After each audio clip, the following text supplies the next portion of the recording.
ஒரே நிமிஷம் இருங்க.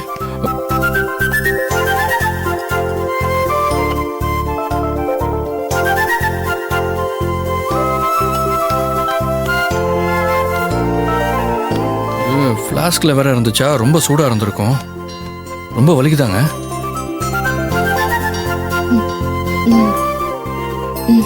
இல்ல சாரிங்க, வலியில துடிச்சிங்களா? அதான் டக்குன்னு. It's okay. நீங்க எதுக்கு சாரி சொல்றீங்க? நான் தான் உங்ககிட்ட சாரி கேட்கணும். இப்போ பரவாயில்லைங்களா? ஓகேவா? ஓகே தான், ஒன்றும் பிரச்சனை இல்லை. அதான் நீங்க உடனே தண்ணி ஊத்தி தொடச்சிட்டீங்கல்ல.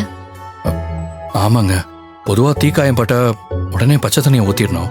ஐஸ் வாட்டராக இருந்தால் இன்னும் கொஞ்சம் பெட்டராக இருக்கும். பரவாயில்லையே, நிறைய விஷயம் கத்து வச்சிருக்கீங்க. அப்படிலாம் ஒன்றும் இல்லைங்க, ஏதோ ஒன்று ரெண்டு தெரியும். சாரி, நான் பாலா நினைச்சு காஃபி ஊத்தி கூடன்னு கேட்டேன், நீங்கன்னு தெரியாது. ஐயோ, அதனாலலாம் ஒன்றும் இல்லைங்க.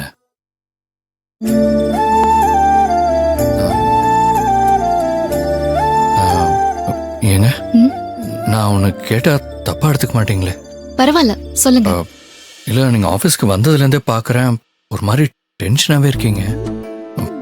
என்னாச்சுங்க? ஏதாவது ப்ராப்ளமா? சொல்ல முடியலன்னா விட்டுருங்க, பரவாயில்ல.